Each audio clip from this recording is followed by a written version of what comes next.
Stanno arrivando i segnali per i frattini, abbiamo anche il vaporetto che è dedicato a Venezia 1006, eccolo qua.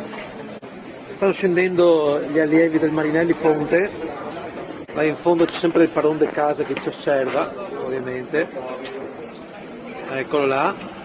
Sono appena scesi i ragazzi del Marinelli Fonte con le sagome dei frattini. Come avete fatto a fare queste sagome? Abbiamo preso delle canne e abbiamo incollato i frattini con la colla. Vediamoli. Ecco qua i dogi, fondamenta, c'è anche il tocchettin, eccolo qua, e la gondola, perché una gondola è stata portata anche sopra il campanile San Marco nel 1700. Samuele. Cristiano, vamos.